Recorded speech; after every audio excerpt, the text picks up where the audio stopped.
हाँ देखिए, कह रहे हैं अंसार्ड रेनन राष्ट्र क्या है। अंसार्ड रेनन क्या कह रहे हैं, अंसार नहीं, अंसार्ड रेनन क्या कहते हैं। फ्रांसीसी दार्शनिक अंसार्ड रेनन, जिनका जन्म 1823 में हुआ था और 1892 में उनकी मृत्यु हो गई थी। ने सन 1882 में शबान लिखा है, शबान या हिंदी में, और यहाँ अंग्रेजी में लिख रहे हैं शरबान, विश्वविद्यालय में दिए गए एक व्याख्यान में राष्ट्र की अपनी समझ को प्रस्तुत किया। बाद में ये व्याख्यान एक प्रसिद्ध निबंध के रूप में छापा गया, जिसका शीर्षक था क्यू सेट सी क्यू यूने नेशन, अर्थात राष्ट्र क्या है। इस निबंध में रेनन अपने लोगों द्वारा प्रस्तावित इस विचार की आलोचना करता है कि राष्ट्र समान भाषा, नस्ल, धर्म या क्षेत्र से बनता है। ये आलोचना करता है। क्या कोई ज़रूरी नहीं है किसी राष्ट्र की भाषा एक हो, समान विचारधारा हो, समान नस्ल के लोग या क्षेत्र से बनता है। अब देखिए, क्षेत्र कि मतलब एक समतल मैदानी भाग है तो वही देश होगा। अरे भारत है, जम्मू कश्मीर से लेकर कन्याकुमारी तक, बीच में कितने पर्वत पठार पड़ते हैं, उनकी अलग अलग भाषाएं हैं, अलग अलग नस्ल भेद के लोग पाए जाते हैं। ऐसे हमारी ऐसी प्राचीन मान्यताएं हैं कि उत्तर भारत के लोग आर्य कहलाते हैं, दक्षिण भारत के लोग द्रविड़ कहलाते हैं। तो द्रविड़ नस्ल और आर्यों की नस्ल अलग अलग समुदाय बनते हैं, तो अलग अलग राष्ट्र होना चाहिए। फिर भी जम्मू कश्मीर से लेकर कन्याकुमारी तक हमारा देश एक है। विभिन्न धर्मों के लोग, विभिन्न भाषाओं के लोग, विभिन्न नस्लों के लोग यहाँ पाए जाते हैं। तो उसी तरह से यहाँ पर जो अंसार्ड रेनन जो हैं, इस बात का जो विरोध कर रहे हैं कि कोई ज़रूरी नहीं कि वो एक नस्ल जात के आधार पर राष्ट्र का गठन हो, अर्थात इनका होना भी संभव है और भारत में वो संभव है। अर्थात भारत एक विविधताओं वाला देश है। एक राष्ट्र लंबे प्रयासों, त्याग और निष्ठा का चरम बिंदु होता है। शौर्य वीरता से युक्त अतीत महान पुरुषों के नाम और गौरव, यह वह सामाजिक पूंजी है जिस पर एक राष्ट्रीय विचार आधारित किया जाता है। अतीत के समान गौरव का होना, वर्तमान में एक समान इच्छा संकल्प का होना, साथ मिलकर महान काम करना और आगे ऐसे काम करने की इच्छा, एक जनसमूह होने की, ये सब जरूरी शर्तें हैं। अतः राष्ट्र एक बड़ी और व्यापक एकता, उसका अस्तित्व, रोज होने वाला जनमत संग्रह, प्रांत उसके निवासी हैं। अगर सलाह लिए जाने का किसी का अधिकार है तो वह वहाँ निवासी ही हैं।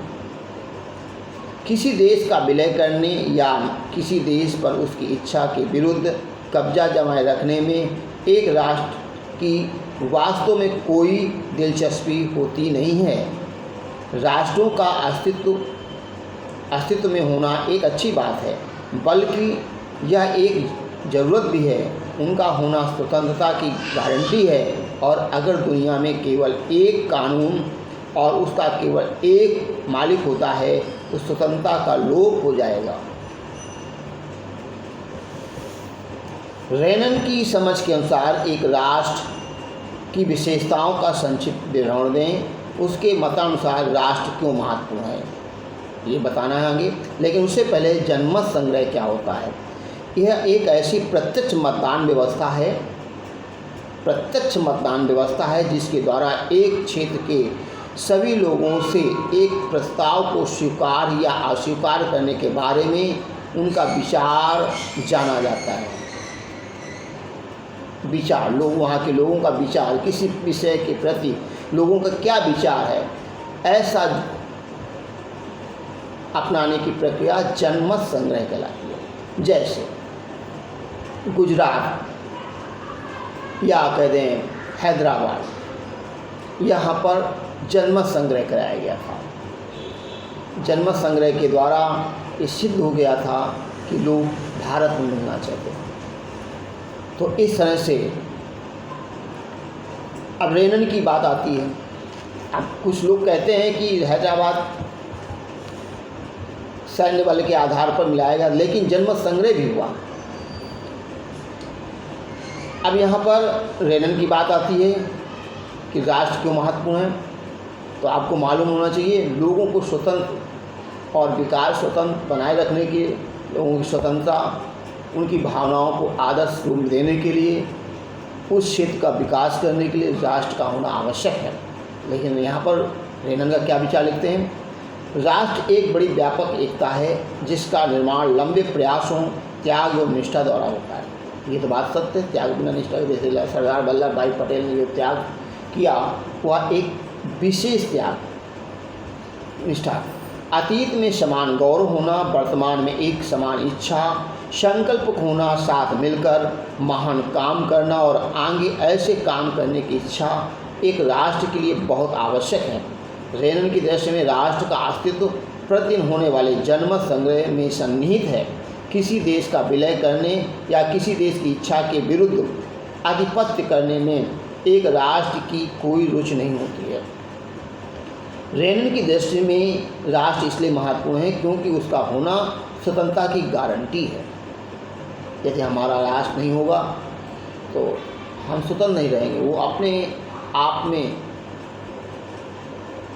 कुंठित बने रहेंगे कि हम दूसरे के अधीन हैं।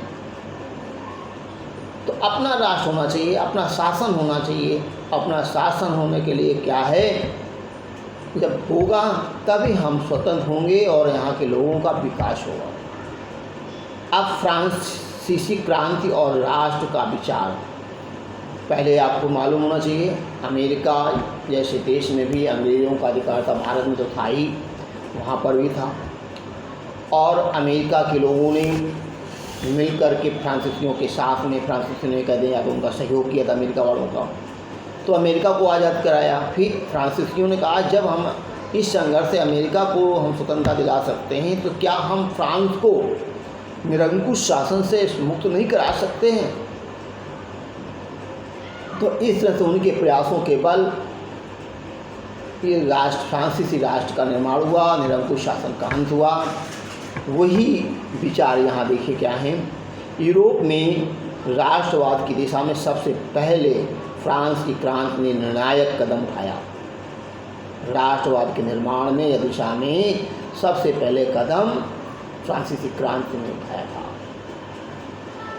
1789 में फ्रांस एक ऐसा राज्य था जिसके संपूर्ण भाग पर एक निरंकुश राजा का नियंत्रण था।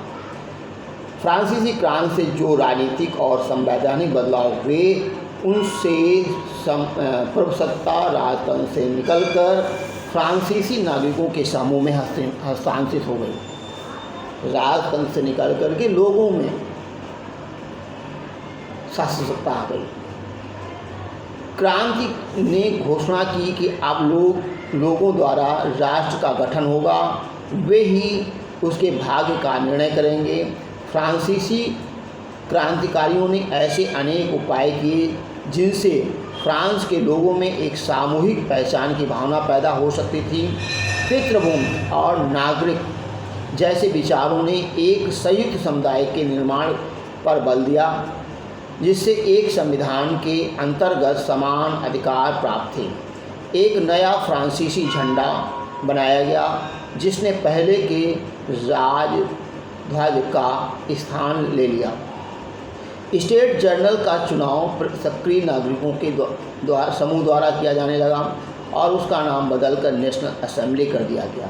नई रचनाएं की गई, शपथ ली गई, शहीदों का गुणगान हुआ। ये समस्त गतिविधियां राष्ट्र के लिए संपन्न हुई। एक केंद्रीय प्रशासनिक व्यवस्था लागू की गई जिसने अपने भूभाग में रहने वाले सभी नागरिकों के लिए समान कानून बनाए। आंतरिक यातायात निर्यात शुल्क समाप्त कर दिया गया और भार तथा नापने की एक समान व्यवस्था लागू की गई। क्षेत्रीय बोलियों के स्थान पर फ्रेंच भाषा राष्ट्र की भाषा बन गई। फ्रांस की भाषा जो कहलाती है राष्ट्र की साझा भाषा बन गई। इस तरह से ये पाठ पढ़ाया भी हमको। फ्रांस की क्रांति का व्यापक लक्ष्य क्या था वो भी अभी हम पढ़ा रहे हैं। आगे क्रम से 3 वीडियो लगभग आज देते हैं। बाकी है तो पढ़ा पाठ, कल क्वेश्चन आंसर भी तुम्हारे लिखेंगे, इसके देखें जितना हो सकता है हम करेंगे। धन्यवाद।